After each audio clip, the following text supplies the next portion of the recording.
Hello friends, welcome back to boost your knowledge. आज हम DSSB Hindi के जो प्रीवियस ईयर के क्वेश्चंस हैं वो करने वाले हैं। नेक्स्ट 20 क्वेश्चंस, जिसमें हमारा पहला क्वेश्चन है निम्नलिखित में से कौन सा शब्द पुल्लिंग है। पिछली वीडियो में मैंने आपसे डिस्कस किया था कि हम पुल्लिंग और स्त्रीलिंग देखने के लिए मेरा और मेरी शब्द का प्रयोग करते हैं। जिसके साथ मेरी शब्द आता है वो स्त्रीलिंग होता है और मेरा शब्द आता है वो पुल्लिंग होता है। जैसे अगर हम धुन के साथ लगाते हैं, पहले लगाना है मेरा धुन, तो ये गलत साउंड कर रहा है। मेरी धुन ये सही साउंड कर रहा है, तो इसका मतलब ये क्या है, हमारी स्त्रीलिंग है। ऐसे ही मेरी दुम होता है, मेरी अकल होता है। लेकिन जब हम घुन की बात करते हैं तो इसके साथ मेरा शब्द जो है वो सही लग रहा है, मेरा घुन।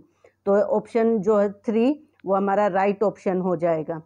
नेक्स्ट क्वेश्चन पूछा गया है कंध्य ध्वनियाँ कौन से वर्ग में हैं। तो कंध्य ध्वनियों में हमारे आते हैं कै, ग, है। उसके बाद आता है हमारा तीसरा क्वेश्चन, जिन स्वरों के उच्चारण में जीभ का अगला भाग ऊपर नीचे होता है वे सभी कौन से वर्ग में हैं। तो हम इन सबको बोलकर देखना है। जैसे ए, ओ, अंग, इनको अगर हम बोलते हैं तो जीभ का अगला हिस्सा ओ में नहीं मिल रहा है हमारा, ठीक है। अलग से मुंह जो है होठों से जो है प्रभावित हो रहा है। इसी तरह हम बाकियों को भी बोलकर देखेंगे तो जो हमारा जीभ का अगला हिस्सा हिल रहा है वो है ई, ए में। तो हमारा राइट ऑप्शन हो जाएगा 4th। फिर आस टूट गई जिसकी, उसके लिए एक शब्द। तो जिस आदमी की या जिस इंसान की आस टूट जाती है उससे क्या कहते हैं कि आप क्यों हताश हो रहे हो, आगे उम्मीद बना के रखो। यानी कि जिसकी आस टूट गई है वो कैसा हो जाता है, हताश हो जाता है। इसलिए ऑप्शन नंबर 4 जो होगा यहाँ पर राइट हो जाएगा। फिर आदान के लिए विलोम शब्द पूछा, तो आदान का विलोम शब्द होता है प्रदान, जो कि ऑप्शन नंबर 4 में गिवन है। अगला क्वेश्चन हमारा क्वेश्चन नंबर 6, निम्नलिखित में से विशेषण शब्द चुनिए। तो विशेषण वो होते हैं जो किसी की विशेषता बताए, संज्ञा या सर्वनाम की विशेषता बताने वाले। तो ये अगर हम बात करते हैं सन्यासी, प्रभाव, शक्ति, तो ये तो हमारे संज्ञा शब्द हैं। लेकिन पाक्षिक जो है वो विशेषता बता रहा होता है, तो इसलिए हमारा क्या हो गया, ये विशेषण शब्द हो गया। फिर बात करते हैं हम क्वेश्चन नंबर 7 की, सही वर्तनी वाला शुद्ध शब्द कौन सा है। तो यहाँ पे जो सही वर्तनी है मीन्स शुद्ध रूप से जो लिखा हुआ है वो कौन है, हमारा संभावना। फिर हमारा आता है स्त्रियानी, शब्द में प्रत्यय है, तो इसमें जो है ये बना है हमारा अक्षत्रिय जमा आनी से। तो इसका मतलब जो मूल शब्द है वो अक्षत्रिय है और आनी जो है वो प्रत्यय शब्द है। तो ऑप्शन नंबर 2 जो होगा यहाँ पर राइट ऑप्शन हो जाएगा। उसके बाद है मोहन घर जा रहा है, वाक्य का काल है। तो मैंने पिछले में बताया था कि जब जा रहा है मीन्स कार्य शुरू हुआ लेकिन ख़त्म नहीं हुआ है, तो ऐसा कार्य क्या है से तो वर्तमान में आ गया और जा रहा से वो अपूर्ण हो गया, तो अपूर्ण वर्तमान काल हो गया। ये हमारा ऑप्शन नंबर 2 राइट ऑप्शन हो जाएगा।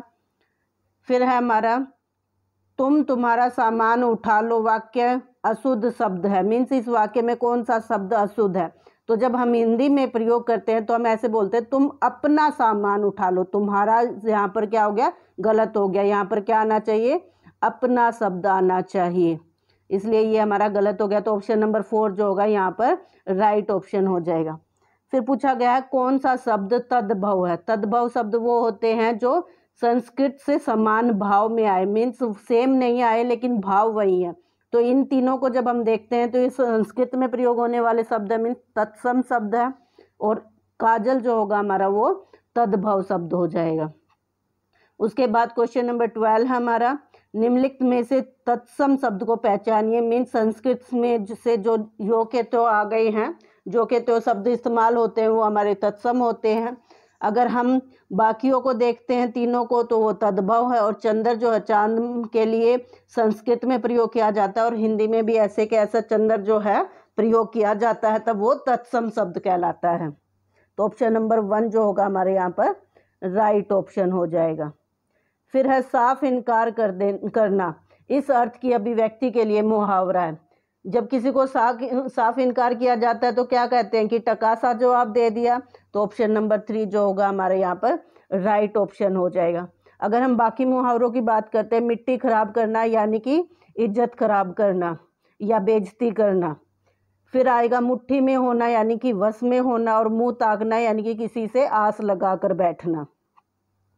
फिर आता है हमारा क्वेश्चन नंबर 14, कौन सा शब्द स्त्रीलिंग है। तो वहीं हम मेरा और मेरी लगा कर देखेंगे। तो मुनि के साथ मेरा होगा तो पुल्लिंग हो गया, मेरा चाकू पुल्लिंग, मेरा घर पुल्लिंग, मेरी पुस्तक तो ये हो गया हमारा स्त्रीलिंग। इसलिए ऑप्शन नंबर 4 जो होगा यहाँ पर राइट ऑप्शन हो जाएगा। फिर पूछा गया है कि कर्मवाच्य वाला वाक्य पहचानिए। मीन्स जो वाक्य कर्म प्रधान हो उस वाक्य को पहचानना है।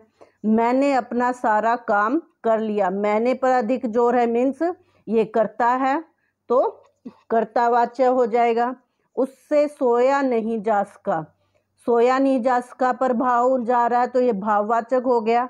क्या तुमने व्यायाम किया, ये पर्सनवाचक भी है और साथ में तुमने पर जोर है तो ये फिर से कर्तावाचक है।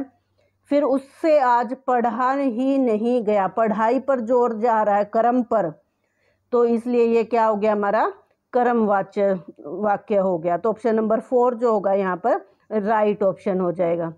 पक्षी का पर्यायवाची नहीं है, तो पक्षी को विहग भी कहते हैं, खग और द्विज भी कहते हैं, लेकिन मयूर मोर के लिए इस्तेमाल होता है, उसमें सारे पक्षी नहीं आते, इसलिए ऑप्शन नंबर 2 जो होगा हमारा यहाँ पर राइट ऑप्शन हो जाएगा। अगला क्वेश्चन है विसर्ग संधि का उदाहरण। तो अगर हम आज्ञा अनुसार को देखते हैं तो ये हमारा आज्ञा जमा अनुसार, तो इसमें विसर्ग का इस्तेमाल नहीं हुआ है।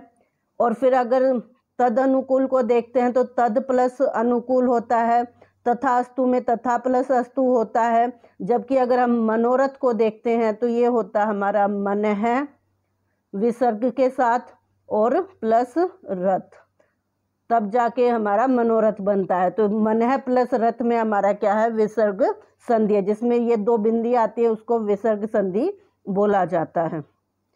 फिर आता हमारा क्वेश्चन नंबर 18, वाक्य में क्रिया विशेषण पद कौन सा है। तो वाक्य दे रखा है परीक्षा नजदीक है कुछ पढ़ भी लो, तो क्रिया विशेषण पद पूछा है तो यानी कि जो क्रिया की विशेषता बताए, और क्रिया यहाँ पर क्या है पढ़ना, पढ़ भी लो तो क्रिया है हमारी और उसकी विशेषता क्या है कुछ, तो इसलिए क्रिया विशेषण पद हो गया हमारा कुछ। उसके बाद अगला क्वेश्चन है गुणहीन शब्द में समास है। तो गुणहीन यानी कि जिसमें गुण न हो, और इस तरह के जब वाक्य आते हैं जिसमें गुण न हो तो वो हमारे क्या होते हैं तत्पुरुष समास होते हैं। इसलिए ये क्या हो गया हमारा ऑप्शन नंबर 1 तत्पुरुष समास हो गया। उसके बाद पूछ रहा है कि भौतिक में मूल शब्द, ये भूल नहीं है ये मूल है, मूल शब्द बताइए। तो भौतिक जो है वो भूत जमा इक से बनता है, इसलिए ये क्या हो गया हमारा इसका प्रत्यय इक हो गया और भूत जो हो गया मूल शब्द हो गया। आंसर हमारा क्या हो जाएगा 4th हो जाएगा। आई होप आपको सभी क्वेश्चन समझ में आए होंगे। अगर आपको वीडियो पसंद आई है तो इसे लाइक शेयर जरूर कीजिए, और अगर आप मेरे चैनल पर नए हैं तो चैनल को सब्सक्राइब कर लीजिए और साथ में लगे बेल आइकन को प्रेस कर लीजिए ताकि आने वाली सभी वीडियोज की नोटिफिकेशन आपको मिल सके और आपके जो एग्जामिनेशन की प्रिपरेशन है वो बहुत अच्छे से हो पाए। Thank you.